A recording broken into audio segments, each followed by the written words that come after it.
शब-ए-बारात पे जो है ना छुट्टी होनी चाहिए और पढ़ाई नहीं होनी चाहिए, पिछले दिन पढ़ाई नहीं होनी चाहिए, उस दिन पढ़ाई नहीं होनी चाहिए। तो मैं कहता हूँ क्यों? वो कहते हैं सर चूंकि हमने शब-ए-बारात है, इबादत करनी होती है, तो ऐसे में जब रात जाके इबादत करेंगे तो फिर दोपहर 2 बजे तो सो के उठेंगे। रोजा भी रखा हुआ होता है तो कोशिश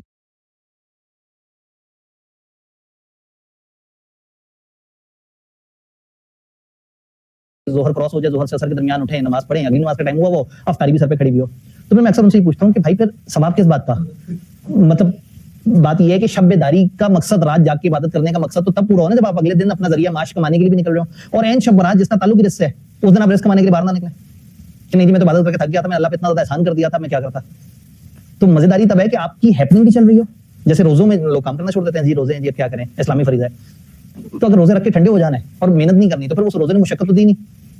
शहरी में 3 साढ़े 3 पराठे खा लिए, असर तक नकारें आती नहीं, और उसके बाद अगले जो 1 डेढ़ घंटा वो बहुत मुश्किल है। इस वक्त इंतहाई ठंडे रोजे हैं और ये 15 शबान पे तो बहुत ही ईजी हो गया काम। अभी तो फिर सर्दी चलो आगे वाला थोड़ा सा जो रोजा वो और बड़ा होगा, अभी तो बहुत छोटा रोजा चल रहा है और मौसम की वजह से कोई प्यास वगैरह भी नहीं लगती। तो ठीक है, आप में से जो रोजा रखना चाहता है, सहरी मेरे जिम्मे, रात 3 बजे के बाद आप अगर यहाँ पे पाए गए, क्योंकि मैं तो यहीं पे पाया जाऊंगा, तो आप लोगों की सहरी मेरे जिम्मे। डन, लें जी, मैंने जो है ना कमिटमेंट कर ली। आप लोगों ने कहा ये भी सही है, नहीं मैं यहाँ पे मंगवा लूंगा ना, क्योंकि मैं तो काम कर रहा हूँ, तो जो है वो सैंडविच तो बहुत भारी चीज होता है, मैं तो फ्राई अंडे के साथ एक टोस्ट खा के सहरी हो जाएगी। अगेन पर सहरी भी इतनी हो कि मजा तो आए। शहरी में ही अगर आपने इतना तुन के खा लिया कि उसके बाद जो है ना पता ना लगे, तो वो तो सिर्फ मतलब वही बात है ना, आप सिस्टम पे सिर्फ एहसान कर रहे हैं कि जी मैंने जो है देखो मैंने रोजा रखा। तो इसलिए अगर तो आप इस बात पे इमोशनल करके चाय शाय पीने के मूड में थे तो ऐसा कोई चक्कर नहीं है, ठीक है। उन्होंने कहा आप इंतजाम करा दें पैसों की, हम पी लेंगे। थोड़ा देर से नोटिस दिया आपने वाला, चलें कल पहले से ही आपने नोटिस दिया हुआ होगा तो कल इंतजाम करके रख लेंगे। अगर तो आप अपने पैसों से पी रहे हैं तो फिर तो जो है ना, तो वो उस दिन जब आपको जबरदस्ती बिठा के पढ़ाना था तब मैंने चाय दी थी। तो अब इस तरह से तो जो है ना, अगर ये डेली होगा तो फिर तो जो है हमारे पहली बजट बेचारे बड़े कमजोर से हैं। देखे ना फिजिकल अब तो दुनिया आती नहीं है, ये तो अभी सर्दियों के मौसम में बैठे तो आपको इतनी फील नहीं हो रहा, वरना देखे ना वो 3-4 एसी चल रहे हो, खर्चा हो रहा हो और जो है एक्टिविटी हो रही है और जो है वो अल्टीमेटली आहिस्ता आहिस्ता बच्चे भी कम होते जा रहे हो, तो फाइनल तो बेचारा लॉस मेकिंग वेंचर होता है। उन्होंने कहा जी बस रहने देते हैं, आप जरा आप रोए मत, आप मत, आपने नहीं कुछ खिलाना पिलाना तो मत खिलाए पिलाएं। लेकिन मैंने तो देखा ना आपने मजहब कार्ड इस्तेमाल किया था, तो मैं उस मजहब कार्ड के मुताबिक तो आपने बिल्कुल जो है ना जब शब-ए-बारात का जिक्र किया तो मैं उसी शब-ए-बारात के हिसाब से आपके साथ राजी हूँ।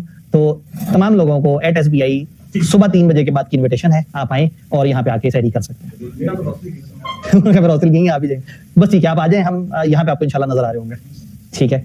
तो एक भाई कंफर्म हो गए और कोई इसमें नेकी में साथ शामिल होना चाहिए, ठीक है जी। एक से तो कुरान भी पूरा नहीं होगा, फिर वही एक फ्राई अंडा आधा करके खा लेंगे, ठीक है जी। हम सस्टेनेबिलिटी पढ़े, इधर आए फिर आपको याद होगा लास्ट वीक हम जो है ना कॉन्फिडेंस के अंदर उतरते चले गए। हमने जो है वो मॉडल पेपर उठाया और मॉडल पेपर का सवाल देखा, उस सवाल के साथ हमने टकरे मारी और टकरे मारते मारते हमें एहसास हुआ कि वो S1 S2 जो हमें बड़े अजीब से बाजार से लगते थे, उन्होंने हमारे सोचने का नजरिया बदल दिया था। अब हमें गवर्नेंस की कहानी भी समझ आ गई थी, हमें स्ट्रेटेजी की अंदर की बातें भी समझ आ गई थी और हम एक सिनेरियो में उसको बड़े अच्छे तरीके से फिट करने की पोजीशन में भी आ गए थे। तो वो जो हमने 2 सवाल देखे थे, क्या वो 2 सवाल मैं एक्सपेक्ट करूं कि आपकी एक अच्छी ग्रेड बन चुकी हुई है? पक्की बात है। आज हमारा टारगेट फर्स्ट हाफ का है, वो तीसरा बड़ा वाला सवाल जो उस दिन आप लोगों ने आगे पीछे कर दिया था। आप याद करें, आपने कहा था हम खुद से करके आएंगे, तो क्या हालात है? ठीक है, तो मैंने उस दिन सही अजम्पशन ली थी कि नहीं भाई मैं ही करा दूंगा, ठीक है जी। सवाल छोटा सा है, सिर्फ 2 स्लाइडों में फैला हुआ है, यहाँ से शुरू होता है यहाँ पे खत्म भी हो जाता है। 25 नंबर, 12 नंबर का एक पार्ट, 13 नंबर का पार्ट। IFRS S2, अरे वाह, ये तो अपना जाना पहचाना सा वो है। जब इतना बड़ा सवाल हो तो पहले क्या करें, तो रिक्वायरमेंट देख लें। ये रिक्वायरमेंट उस दिन भी देखी थी, लेकिन अब आप रीसेट होकर दोबारा वापस आए तो दोबारा से पढ़ लेते हैं। इवैल्यूएट करें ऑटो कंपनी, ऑटो कंपनी है उसका एक्सपोजर आपने देखना है कि ट्रांजिशन रिस्क में लो कार्बन इकोनॉमी सिनेरियो, अगर मैं कैसे सिनेरियो में जाएंगे, हम लो कार्बन इकोनॉमी की तरफ जा रहे हैं, हम अपनी कार्बन की जो इमिशन है उसको कम करना चाह रहे हैं। अभी वो है ना जैसे सिनेरियो एनालिसिस होता है कि अगर हम ऐसा करें तो क्या होगा, वैसा करें, यूं ही चलते रहें तो क्या होगा, ये कर लें तो क्या होगा, वो कर लें तो क्या होगा। तो इस वक्त असम्पशन क्या है कि अगर हम अपनी लो कार्बन इकोनॉमी सिनेरियो की तरफ जाते हैं तो हमारा ट्रांजिशन की वजह से हमें क्या क्या रिस्क होगा, and discuss how this scenario could impact auto companies financial position. मैंने हमेशा आपको बताया कि सवाल को तोड़ के देख लिया करें, कई दफा वो 2 हिस्सों में पूछ रहा होता है। तो पहला ऐसा ये है कि हमें क्या रिस्क है, क्या खौफ है, और दूसरा ये है कि हम अपनी फाइनेंशियल पोजीशन या ये सिनेरियो फाइनेंशियल पोजीशन को इंपैक्ट कैसे कर सकता है। तो वो सवाल में से इंफॉर्मेशन देखेंगे। दूसरा क्या है, कंपनी के एडवाइजर के तौर पर रिकमेंड करें स्ट्रेटेजिक स्टेप जो कंपनी को लेने होंगे ताकि वो इन रिस्कों को रिस्पॉन्ड करे। ऊपर बताना है रिस्क क्या है, फाइनेंशियल इंपैक्ट क्या है, नीचे बताना है आपकी क्या स्ट्रेटेजीज होंगी जिससे आप इनको रिस्पॉन्ड करेंगे, एंड रिपोर्टिंग के स्टेप जो कंपनी को लेने चाहिए ताकि वो मीट कर सके IFRS S2 के डिस्क्लोजर रिक्वायरमेंट। ये देखिए आप जज्बाती हो गए, आपको 4 बातें तो पता ही है, तो आप कह देंगे अब हम गवर्नेंस फलाना फलाना फलाना पे ये वाली बातें बताना है चाहेंगे ताकि हमारे यूजर्स को IFRS S2 के मुताबिक सही इन्फॉर्मेशन मिले। लेकिन जो पिछला पार्ट है आपको स्ट्रेटेजीज देनी होगी कि हम बचें कैसे, उसके लिए आपकी सस्टेनेबिलिटी का ओवरऑल नॉलेज काम आएगा। तो एक कंपनी है जिसको कोई प्रॉब्लम है, उस प्रॉब्लम का एक सिनेरियो है, उस सिनेरियो में वो कह रहे हैं कि हम अगर कम उसकी तरफ जाएं तो क्या क्या खर्चा है और इससे हमारे फाइनेंशियल पोजीशन पे क्या फर्क पड़ेगा। अब देखते हैं कंपनी को मसला मसाइल क्या है। ऑटो कंपनी एक मेजर ग्लोबल ऑटोमोबाइल मैन्युफैक्चरर है, is facing growing pressure from investors, regulator and consumers to address climate change and accelerate the shift to low emission mobility. ये कंपनी है, ग्लोबल कंपनी है, ऑटोमोबाइल गाड़ियों वगैरह के business में है, मैन्युफैक्चरर है, ग्रोइंग इंक्रीजिंग प्रेशर है इन्वेस्टर्स की तरफ से, रेगुलेटर्स की तरफ से और कंज्यूमर्स की तरफ से। क्या प्रेशर है? To address climate change and accelerate the shift to low emission mobility. Climate change जो हो रहा है उसको आपने एड्रेस करना है, आपके स्टेक होल्डर चाह रहे हैं कि भाई क्लाइमेट में इतनी चेंजेस आ रही हैं, आप लोगों को जो रिस्क है जरा थोड़ा सा उसके बारे में भी बताएं, और दूसरा ये लो इमिशन मोबिलिटी की तरफ जो है वो इस सफर की तरफ जो है उसके बारे में भी। तो आपके ऊपर आपके स्टेक होल्डर्स का प्रेशर है। स्टेक होल्डर्स हमें समझ आता है। अगेन आज हम सेकंड सेशन में जैसे ही खत्म होगा हम स्टेक होल्डर्स के ऊपर भी बातें करेंगे। जगह जगह जिक्र आता है तो मैं सोचा कि उसके ऊपर कोई 3-4 सफे की डिस्कशन जो है वो होनी चाहिए हमारी।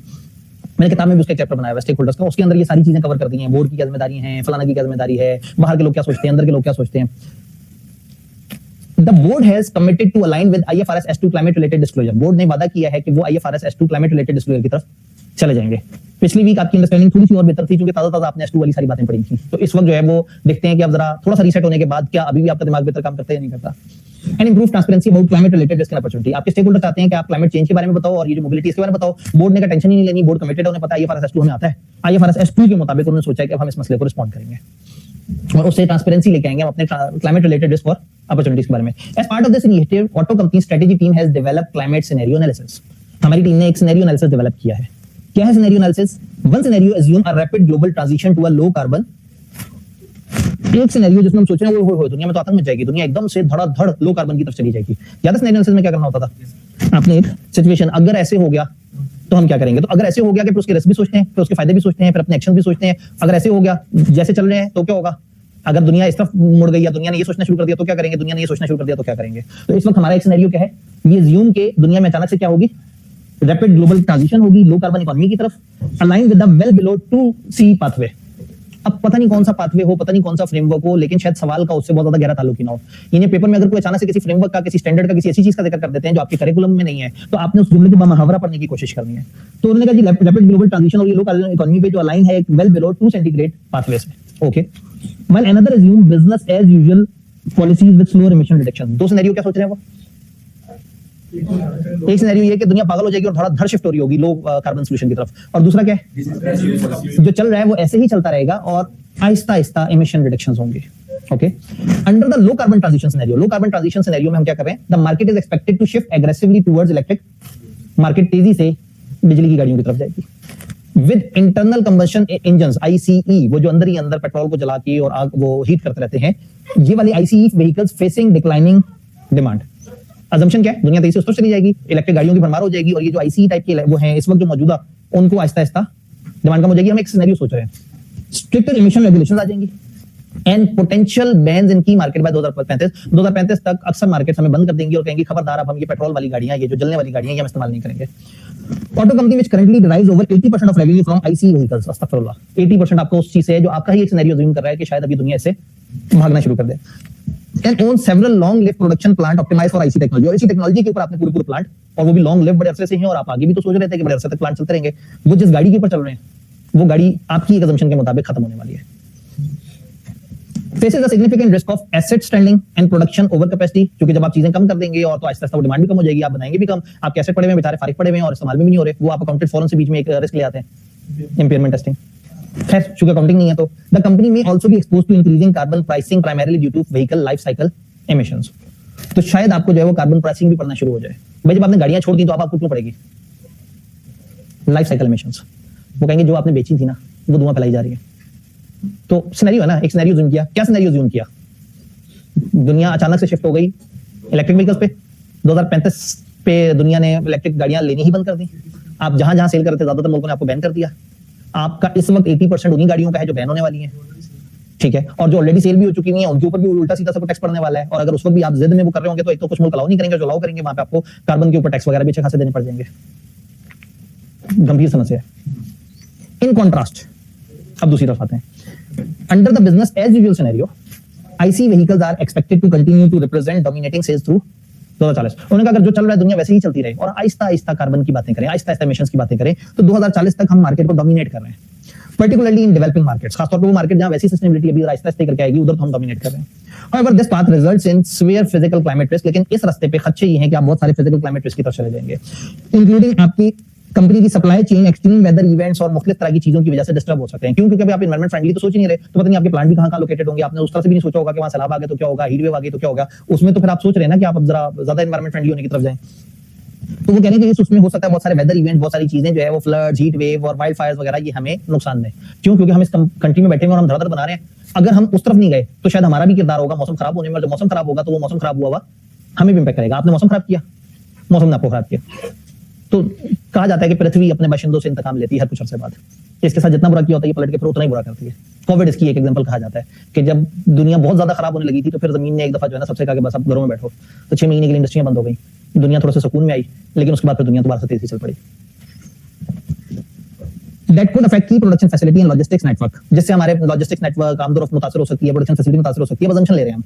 Despite global trend, auto company has made only limited investment in EV platform. Despite इसके कि दुनिया की तरफ जा रही है, हमने बड़ी कम इन्वेस्टमेंट की है EV प्लेटफॉर्म में। ये assumption है, assumption ये है कि हम जो चल रहा है चलाते रहे और EV की तरफ हमने बड़ा ही कम गए। बैटरी टेक्नोलॉजी या इस तरह के जो पार्टनरशिप प्रोग्राम वगैरह हमने उसके ऊपर कम काम किया है। तो एक कंपनी है जो इस टाइम पे परेशान है, वो परेशान नहीं, उसके स्टेक होल्डर ज्यादा परेशान है। अब वो आके उसे परेशान कर रहे हैं। अब वो बैठ के सोच रहे हैं कि हम क्या करें। उन्होंने 2 सिनेरियो बनाया। एक सिनेरियो ये है कि दुनिया अगर बड़ी तेजी से उधर शिफ्ट हो जाए और 2035 तक चीजें बिल्कुल ही बंद हो जाएं तो हमें क्या क्या मामला होगा, और अगर जो हम कर रहे हैं वैसे ही करते रहें तो क्या होगा। अब जो आप कर रहे हैं जैसे ही कर रहे हैं उसमें आपको फिजिकल रिस्क मिलेंगे, और अगर आप शिफ्ट होंगे तो आपको दूसरी तरह के रिस्क मिलेंगे, ट्रांजिशन रिस्क मिलेंगे। याद है ट्रांजिशन रिस्क? जब आप इस चेंज की वजह से अपने आप को बदल रहे हैं तो उस वक्त उस दौरान आपको कौन कौन से रिस्क हैं और उस ट्रांजिशन के दौरान आपने किन चीजों को फेस करना है। ये 2 तरह की सिचुएशंस है। आगे चलते हैं। CFO कंसर्न है financial impact of low carbon transition scenario. Low carbon transition scenario के जो फाइनेंशियल इंपैक्ट है उस पर परेशान है, including the impairment of ICE related assets. जो ICE रिलेटेड एसेट्स हैं, ICE याद है?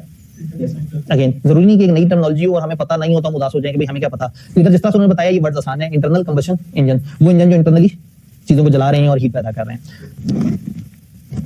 हमारे ICE रिलेटेड एसेट्स इंपेयर हो रहे हैं। लॉस ऑफ मार्केट शेयर, ये खौफ है, ये CFO को खौफ है। And need for significant capital investment in EV capability, और उसे लगता है कि हमें EV कैपेबिलिटी में ज्यादा इन्वेस्ट करना चाहिए। मीनवाइल जो चीफ सस्टेनेबिलिटी ऑफिसर है वो एडवोकेट कर रहा है एक बोल्ड ट्रांजिशन स्ट्रेटेजी।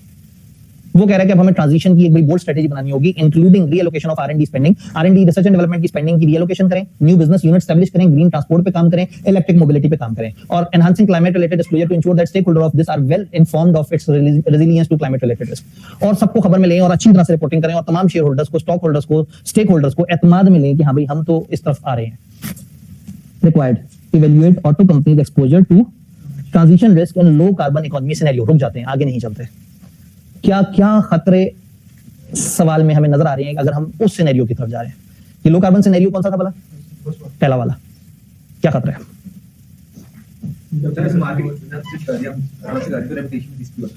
मार्केट तेजी से शिफ्ट कर रही है और हम स्लो शिफ्ट कर रहे हैं तो रेपुटेशनल रिस्क हो सकता है।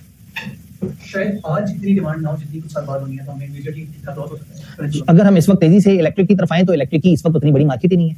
इस वक्त जिस चीज की बड़ी मार्केट है, 80% मेरी जो गाड़ी सेल हो रही है वो तो यही वाली एस इंजन वाली IC वाली चल रही है। तो मुझे फाइनेंशियल भी बड़े ज्यादा खतरात हो सकते हैं, गलत प्लानिंग हो सकती है, शायद हम गलत जगह अपनी एनर्जी लगाते रहे। और दूसरा, आप शिफ्ट होते होते भी ये गाड़ी भी तो बेचनी है, तो इनकी भी प्रोडक्शन करनी है, उनकी प्रोडक्शन भी करनी है, तो इनको हटा के वहां पे भी नहीं आ सकते। और R&D पे बहुत ज्यादा खर्च करना पड़ेगा, हमें फाइनेंशियली बहुत ज्यादा चैलेंज होंगे, हमें बड़े ह्यूज अमाउंट्स लगानी पड़ेगी, बड़ा रिसर्च करनी पड़ेगी, सोचना पड़ेगा, नए प्लांट लगाने पड़ेंगे, नए इंजीनियर्स बुलाने पड़ेंगे। साइमल्टेनियसली जो चल रहा है वो भी चल रहा होगा। ट्रांजिशन है ना, आप एकदम से शिफ्ट नहीं हो सकते। और एकदम से नहीं हम शिफ्ट होंगे, कोई ऑटो फैक्टर पहले आ जाएगा। अगर हम शिफ्ट नहीं होंगे और दुनिया उस तरफ तेजी जा रही है तो हमारी स्लो शिफ्टिंग के दौरान अगर कोई तेज आ गया या डायरेक्ट सिर्फ इलेक्ट्रिक व्हीकल लेके आ गया तो वो तो हमारा सारा शेयर खा जाएगा। हमारे पास एक अच्छा मार्केट का शेयर है, और अगर कस्टमर्स ने बाइकआउट शुरू कर दिया इस तरह की गाड़ियों का तो हमें बहुत जल्दी नुकसान भी पहुंच सकता है। और हम मौजूदा गाड़ियों को, ठीक है वो तो स्ट्रेटेजी है इस टाइम जी, इस टाइम पे हाँ वही वाली बात है कि हमारा इस वक्त फोकस ये है कि क्या एक्सपोजर है, क्या रिस्क है, ट्रांजिशन रिस्क।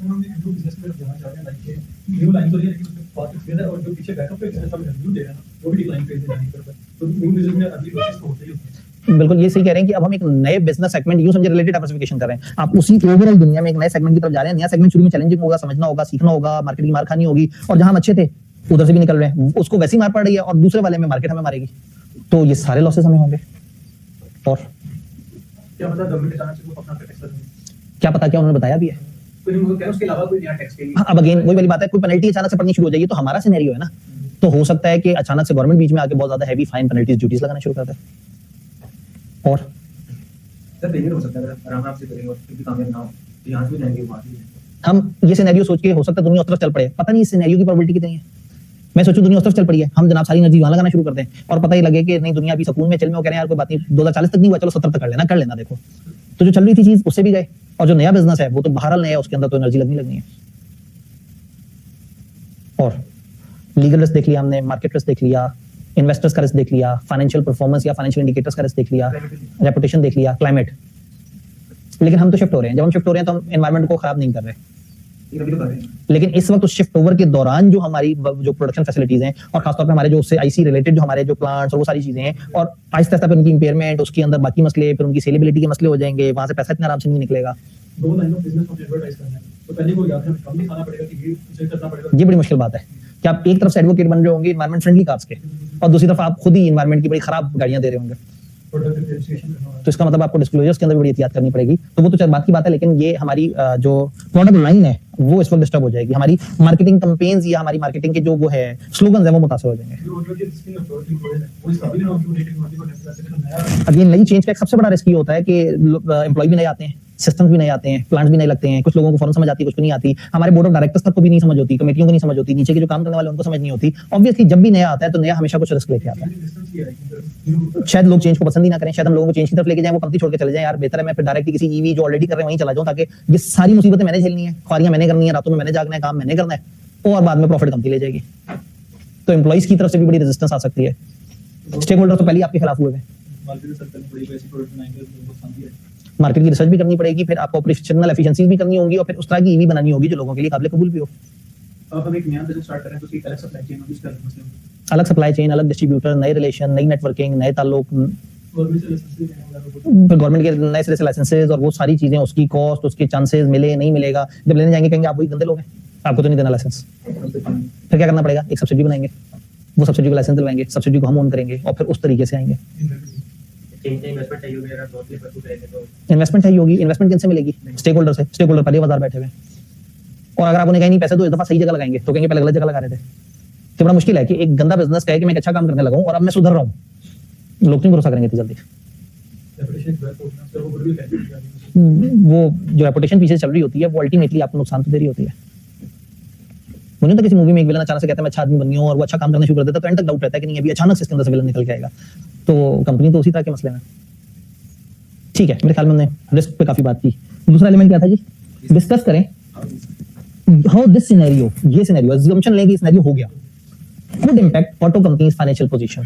कैसे कैसे आप फाइनेंशियल पोजीशन पे बताएं कि आपके क्या इंपैक्ट पड़ेगा। रेवेन्यू कम होगा, रेवेन्यू कम हो जाएगा, ठीक है, आपका जो चलता हुआ 80% वाला सेगमेंट था उसका रेवेन्यू कम हो जाएगा, उसके एसेट्स इंपेयर हो जाएंगे, उसके एक्सपेंसेस बढ़ जाएंगे, कार्बन टैक्स वगैरह पड़ने शुरू हो जाएंगे, एम्प्लॉइज छोड़ के चले जाएंगे, नए एम्प्लॉइज महंगे आएंगे, रिसर्च एंड डेवलपमेंट पर खर्चा करना पड़ेगा, कैपेक्स बहुत ज्यादा हो जाएंगे।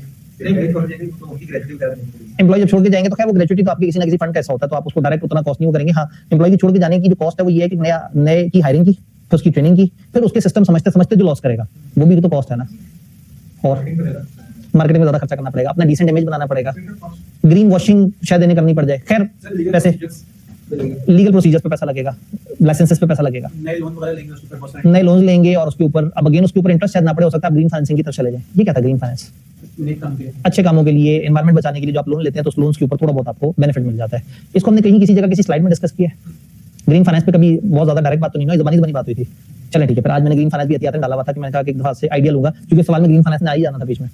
और प्रॉफिट्स कम होंगे तो ईपीएस कम होगी, ईपीएस कम होगी तो शेयर होल्डर घबराएगा, शेयर होल्डर घबराएगा तो इन्वेस्ट नहीं करेगा, जब इन्वेस्ट नहीं करेगा तो आपका जो पब्लिक इशू है वो आपको कम प्राइस पे करना पड़ेगा, कम प्राइस का मतलब कम पैसे आएंगे, कम पैसे का मतलब मजीद पैसे चाहिए होंगे, लोन लेना पड़ेगा, लोन लेंगे तो इंटरेस्ट पड़ेगा।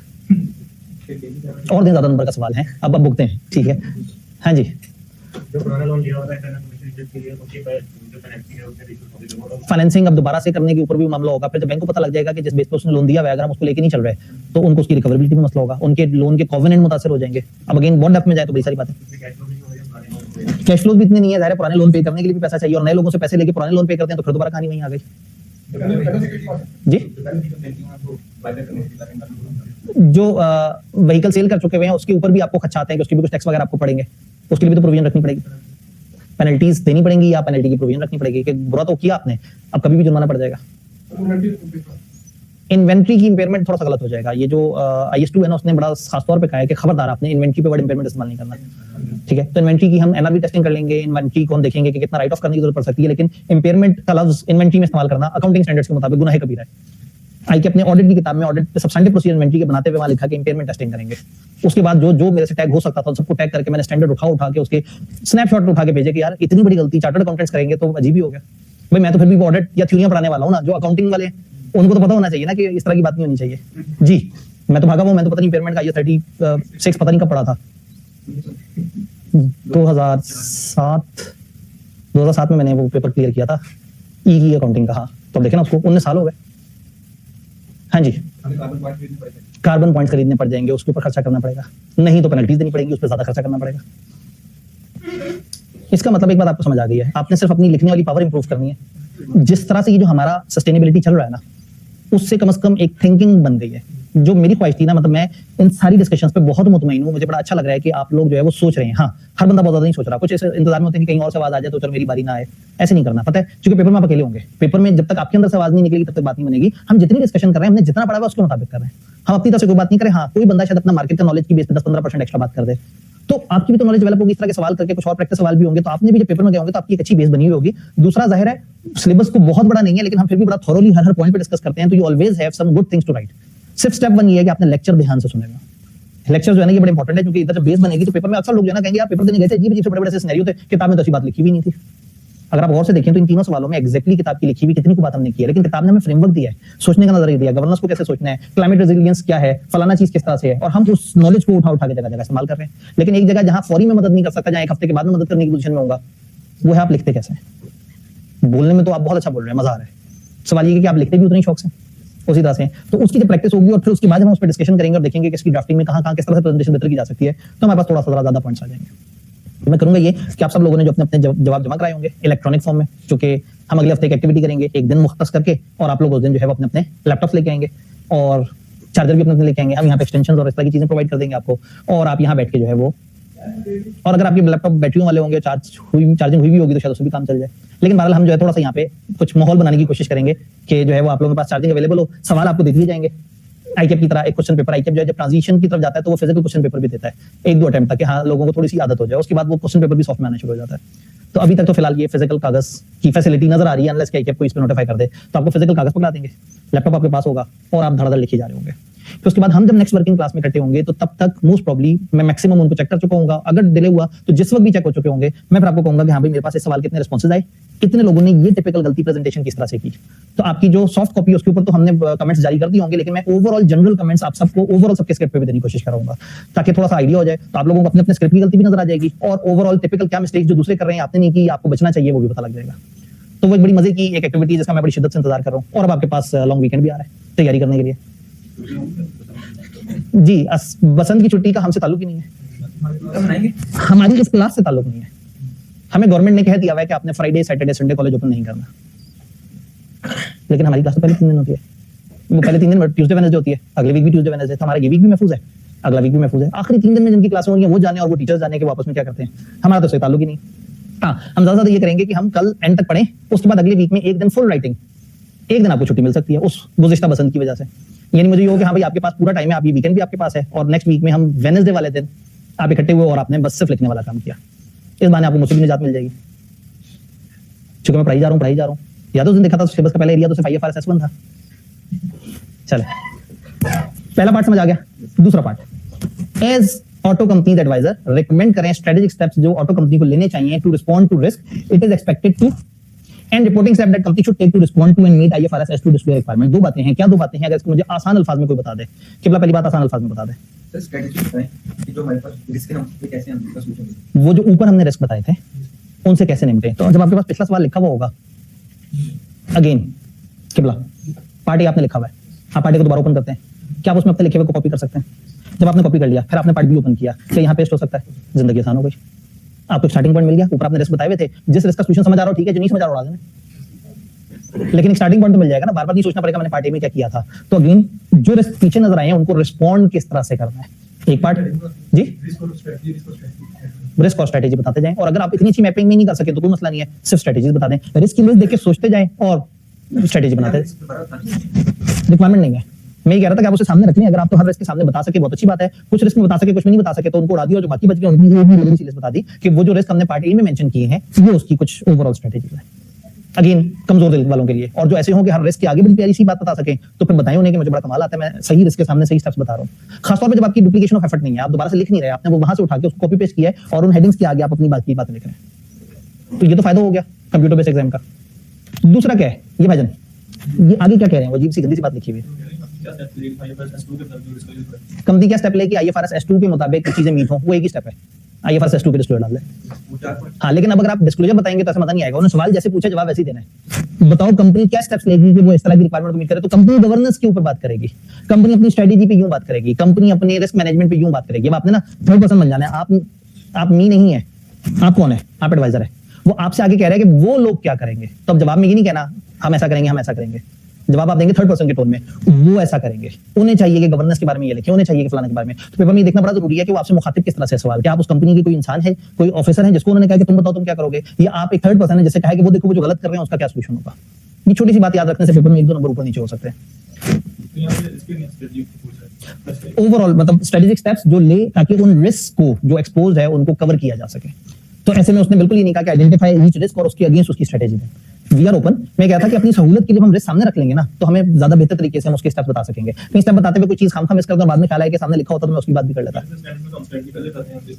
जी, इनने का स्टैंडर्ड में तो कई दफा हम पहले स्ट्रेटेजी बताते हैं बाद में रिस्क की बात करते हैं। अगेन वो जो जिस स्टैंडर्ड का आप जिक्र कर रहे हैं उसमें रिस्क मैनेजमेंट हम ये बताते हैं कि हम रिस्क को मैनेज कैसे करते हैं, लेकिन जो स्ट्रेटेजी है वो टेक्निकली हमारे रिस्कों को कवर कर रही होती है। तो स्टैंडर्ड शुरू कहां से होता है रिस्क से कि there is a physical risk जो कि क्लाइमेट रिलेटेड रिस्क है। उस रिस्क के ऊपर 4 बातें होती हैं, गवर्नेंस क्या करेगी, स्ट्रेटेजी क्या होगी, रिस्क मैनेजमेंट क्या करेगी और हम मैट्रिसेस टारगेट्स वगैरह में कैसे डिस्प्ले करें।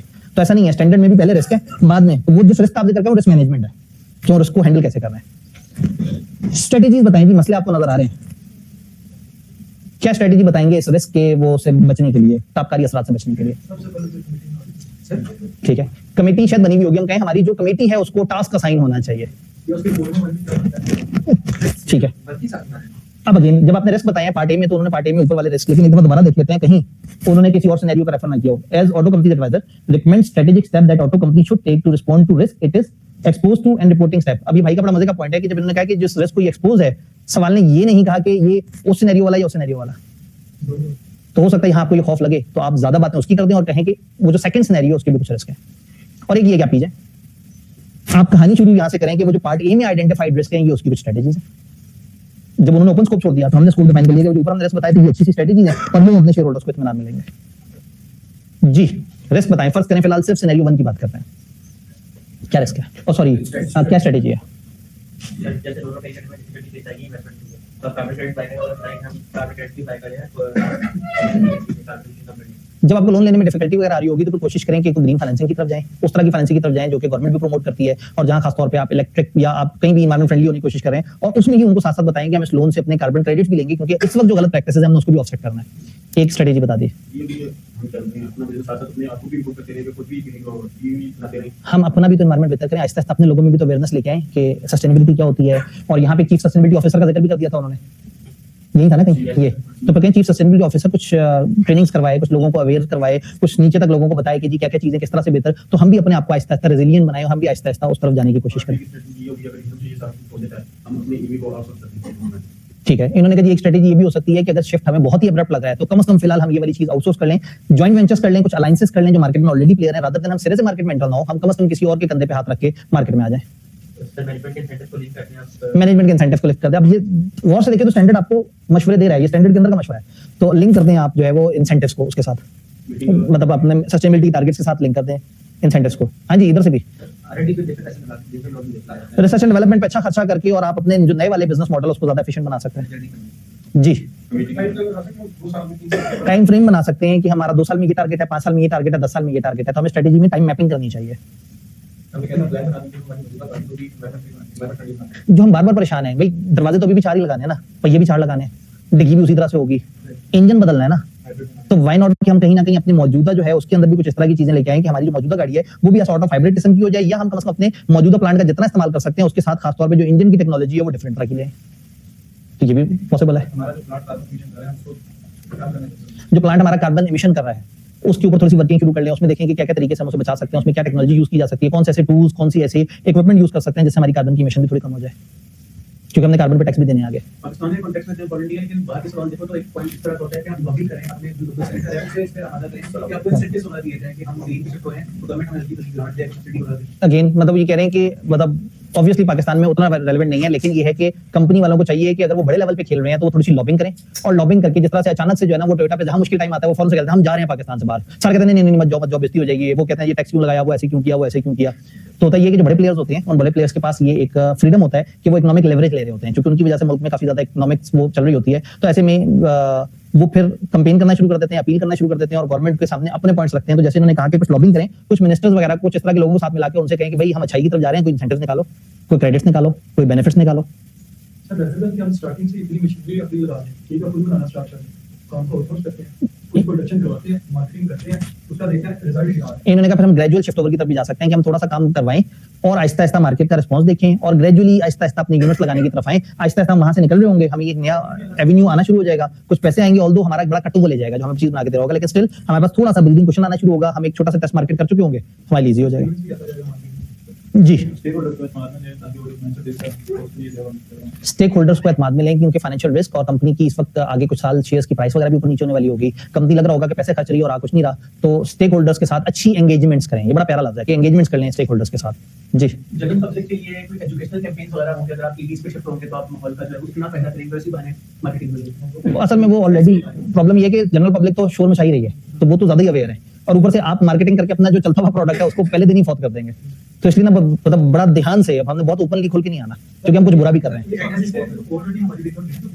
उनके ऊपर भी कार्बन टैक्स लगा सकते हैं, जो ऑलरेडी व्हीकल बिक चुकी हैं उस पर कार्बन टैक्स लग सकते हैं, तो हम गवर्नमेंट से बार्गेन कर सकते हैं कि जी अगर आप इस तरह का कोई रूल ले आए कि अगर एक कंपनी की इतने परसेंट जो इलेक्ट्रिक है तो बाकी पे उसको एग्जम्पशन मिल जाए या कुछ थ्रेशोल्ड दे दें। ओए होए, इन्होंने कहा जी लोगों से कहें कि जी पुराना गद्दा लें और नया गद्दा ले जाएं, तो पुरानी गाड़ी हमें दें, इतना उसके ऊपर प्लस माइनस लें। माइक्रोसॉफ्ट इस चीज को क्लेम करता है, वो कहता है कि हम जो है वो लोगों से पुराना डिवाइस लेके उनको नई डिवाइस देते हैं और हम उनकी पुरानी डिवाइस पकड़ के उसी के मटेरियल को पकड़ के रिसाइकल करके 30-35% रिसाइकलिंग में इस्तेमाल करते हैं। अब दुनिया बड़ी हैप्पी हो गई। अब मुझसे पूछें, मेरे पास अगर फॉर एग्जांपल अगर मैंने एक डिवाइस ली होगी फर्ज करें $1000 की, तो वो कहेंगे ये डिवाइस हमें दे दें, नई डिवाइस है $1400 की, वो 1400 की, और पुरानी हमें दे दें इसका $100 का क्रेडिट भी ले लें, तो अपनी ही चीज जो है वो 10% कीमत में वापस ले लेंगे और उसी को रिसाइकल करके उसमें 65% अपना डाल के 35% मेरी ही डिवाइस के बाकी डाल के और फिर से $1400 में बेचना शुरू कर देंगे। तो सस्टेनेबिलिटी चूरन बड़ा कमाल है, सुन के दुनिया को बड़ा अच्छा लगता है और अल्टीमेटली इदारा बहुत ही फायदे में हो जाता है। तो अभी माइक्रोसॉफ्ट इस पे बड़ा फख्र महसूस करता है कि हमने रीयूजेबल मटेरियल से या हमने पुराने के ही मटेरियल से नई चीज बना के दी, हमारे हम कहते हैं ये तो पुराना माल है।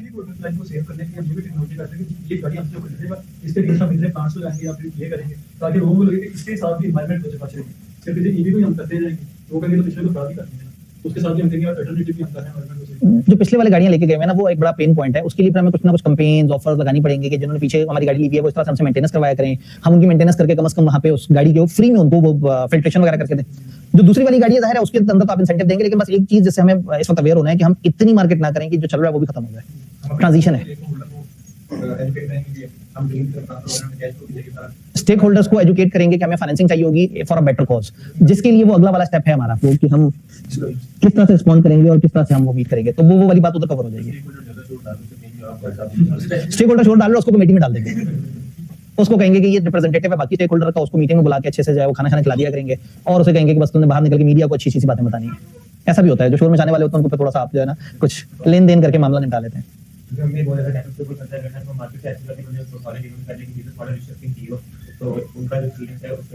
कैपेक्स बहुत ज्यादा करना है, बहुत ज्यादा पैसा आपका दाव पे लगा हुआ है, तो व्हाई नॉट कि हम उस फील्ड के एक्सपीरियंस लोग लेके आएं, जब वो आएंगे और उस पे काम करेंगे तो ज्यादा बेहतर तरीके से काम करेंगे।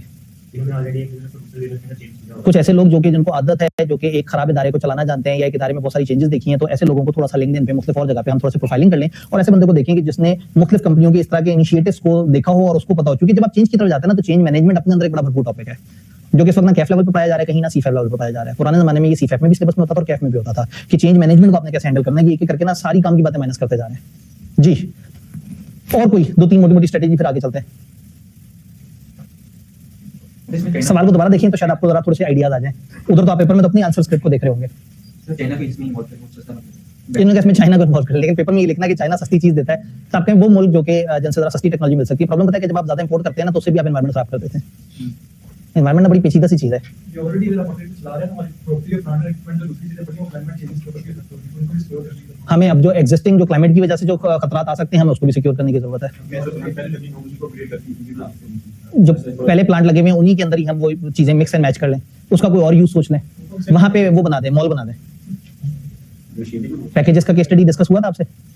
भाई पैकेजेस जो है वो एक जमाने में एक बहुत बड़ा जाइंट था, यानी कि उस जमाने के मैन्युफैक्चरर्स में पैकेजेस एक टाइम पे पाकिस्तान की 90% ऑफ द जो पैकिंग मटेरियल है या जो थिंग्स पैक हो रही हैं उसमें उसका कंट्रीब्यूशन होता था। तो हुआ ये था कि इन्होंने अपना प्रोडक्शन प्लांट जो है वो शहर से बहुत बाहर निकल के बनाया ताकि शहर में एनवायरमेंट वगैरह डैमेज ना हो। हुआ ये कि शहर आहिस्ता आहिस्ता फैलते आपको पता है जब डिफेंस फैलता तो बहुत ही ज्यादा फैल जाता है। पता लगा डिफेंस फैलते उधर पहुंच गया जहाँ पैकेजेस फैक्ट्री है। अब वहां पे हर वक्त धुआं होता था, वो सबसे जो है ना वो सस्ता ब्लॉक होता था डिफेंस का, और वहां पे स्मेल बहुत ज्यादा होती थी, वहां पे लोगों को बड़ा मसला होता था, वहां पानी भी बहुत ज्यादा अच्छा नहीं आता था आसपास। तो सारे लोग कहते थे यार ये पैकेजेस वाले किस किस्म का बिजनेस है, इनको इतनी सेंस नहीं है कि एक रेजिडेंशियल इलाके में इस तरह का काम कर रहे हैं। वो बेचारे जिस महफिल में जाते थे उसके बड़े वो हमेशा ये बताते थे कि भाई शहर फैल के यहाँ तक पहुंच गए, हमने तो जंगल में बनाई थी फैक्ट्री।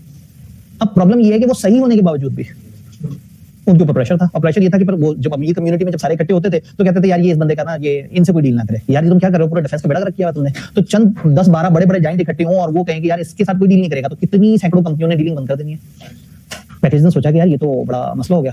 उन्होंने हालांकि लीगली वो सिक्योर थे, वो रजिस्टर्ड जगह थी, सारा कुछ है, उनको अपने आप को काफी किलोमीटर दूर मूव करके शहर से फिर बाहर जाना पड़ा। फिर ये जो जगह छोड़ी थी जहाँ फैक्ट्री थी, उन्होंने फिर कहा हम इस इलाके की कोई भी खुशियां वापस लेके आएंगे। उन्होंने उसको एक मॉल की शक्ल दे दी।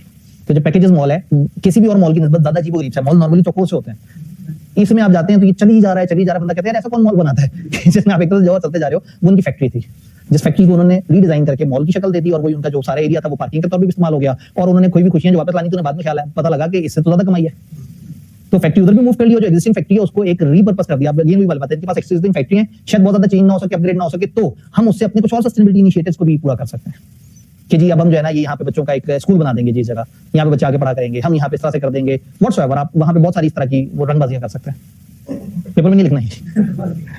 हाँ जी, स्टेक होल्डर्स को कैसे एतमाद में लें IFRS S2 का सहारा लेते हुए, जो आखिरी रिक्वायरमेंट थी।